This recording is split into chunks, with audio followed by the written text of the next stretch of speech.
जी अस्सलाम वालेकुम। मेरा नाम नाइम है और मैं एक certified anti money laundering specialist हूँ। इस वीडियो में हम डिस्कस करेंगे रिस्क एपेटाइट के बारे में। रिस्क एपेटाइट क्या होती है और उसके फ़वाइद क्या हैं, उसे इम्प्लीमेंट कैसे किया जाता है और कौन कौन से फैक्टर्स होते हैं जिन्हें देखकर रिस्क एपेटाइट का तयन करता है कोई भी फाइनेंशियल इंस्टीट्यूशन।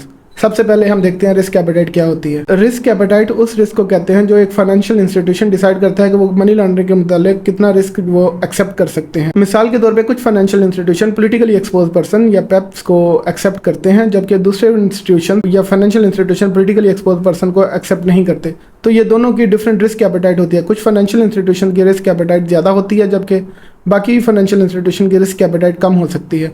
अब ये डिफरेंट फैक्टर्स पे डिपेंड करता है। सबसे पहले कि फाइनेंशियल इंस्टीट्यूशन का असल मकसद क्या है, बट अगेन ये डिपेंड करता है कि फाइनेंशियल इंस्टीट्यूशन रेगुलेटेड कहाँ पे है और उसकी रजिस्ट्रेशन किस कंट्री में है और वो कहाँ पे ऑपरेट कर रहा है, और उसके साथ साथ कस्टमर जो हैं उस फाइनेंशियल इंस्टीट्यूशन के वो इंटरनेशनल हैं या कहाँ पे बेस्ड हैं, ये चीज़ भी डिपेंड करती है।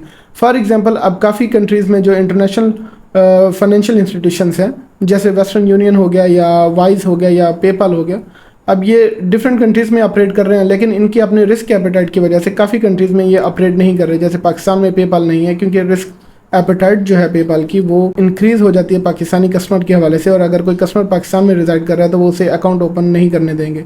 इसी तरह डिफरेंट कंट्रीज़ में डिफरेंट रूल्स एंड रेगुलेशन होंगे और डिफरेंट रिस्क एपेटाइट होगी हर फाइनेंशियल इंस्टीट्यूशन की। अब काफ़ी फाइनेंशियल इंस्टीट्यूशन पाकिस्तानी कस्टमर को एक्सेप्ट करते हैं, बाकी नहीं करते। तो ये डिफरेंट रिस्क एपेटाइट होती है उस इंस्टीट्यूशन की, और वो कौन से प्रोडक्ट्स ऑफर कर रहे हैं। तो ये सारी चीज़ों को मद्देनज़र रखा जाता है जब रिस्क एपेटाइट किसी भी फाइनेंशियल इंस्टीट्यूशन की बनाई जाती है। अब हम देखते हैं रिस्क एपेटाइट के फ़ायदे क्या होते हैं। सबसे पहले एक गुड डिसीजन मेकिंग होती है फाइनेंशियल इंस्टीट्यूशन की। वो आपने क्योंकि उन्होंने ऑलरेडी एक रिस्क एपेटाइट डिसाइड की हुई है, तो वो एक डिसाइड कर सकते हैं एक्यूरेटली और प्रिसाइसली कोई भी डिसीजन जो है किसी भी कस्टमर के हवाले से।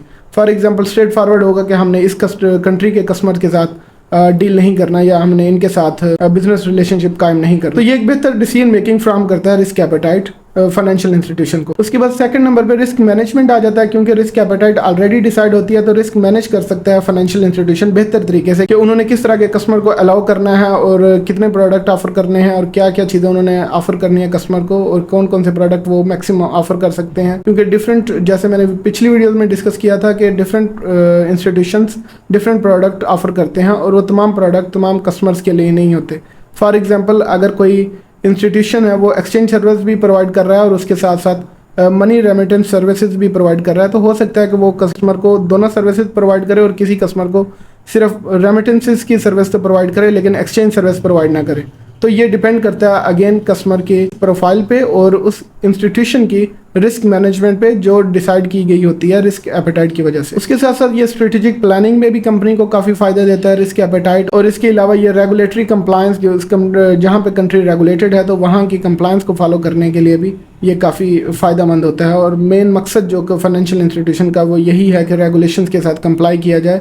इसके साथ साथ रिस्क एपेटाइट फाइनेंशियल इंस्टीट्यूशन को बेहतर स्ट्रेटेजिक प्लानिंग बनाने में मदद फराहम करता है और रेगुलेटरी कंप्लायंस को कंप्लाई करने में काफ़ी बेनिफिशियल होता है रिस्क एपेटाइट, क्योंकि अल्टीमेट गोल जो फाइनेंशियल इंस्टीट्यूशंस का होता है रिस्क एपेटाइट को डिसाइड करने का, वो AML कंप्लायंस के रूल्स एंड रेगुलेशंस को फॉलो करना होता है। तो रिस्क एपेटाइट रेगुलेटरी कंप्लायंस को कंप्लाई करने में काफ़ी मदद फराहम करता है। अब लास्ट में हम देखते हैं कि रिस्क एपेटाइट कैसे इम्प्लीमेंट होता है या इसका नफाज कैसे होता है। सबसे पहले क्लियर पॉलिसीज़ और प्रोसीजर्स बनाए जाते हैं रिस्क एपेटाइट के हवाले से, जहाँ पे ये मेंशन होता है कि हम कौन से कस्टमर्स को एक्सेप्ट कर सकते हैं, कौन से प्रोडक्ट फ्राहम करने हैं, कौन सी कैटेगरी को हम एक्सेप्ट कर सकते हैं, कौन सी कैटेगरी को हम एक्सेप्ट नहीं कर सकते, किन कंट्रीज़ के साथ हमने ट्रेड करनी है या किन कंट्री के रेजिडेंट्स के साथ हमने बिजनेस करना है और किन के साथ हमने बिजनेस नहीं करना, और कौन कौन सी सैंक्शन लिस्ट को फॉलो करना है, कौन सी लिस्ट को फॉलो नहीं करना है या उसे इग्नोर किया जा सकता है। तो ये सारा कुछ पॉलिसीज़ एंड प्रोसीजर में वाज़े तौर पे लिखा जाता है और ये पॉलिसीज़ एंड प्रोसीजर बनाए जाते हैं। पॉलिसीज़ और प्रोसीजर बनाने के बाद इन्हें रेगुलरली रिव्यू किया जाता है, ताकि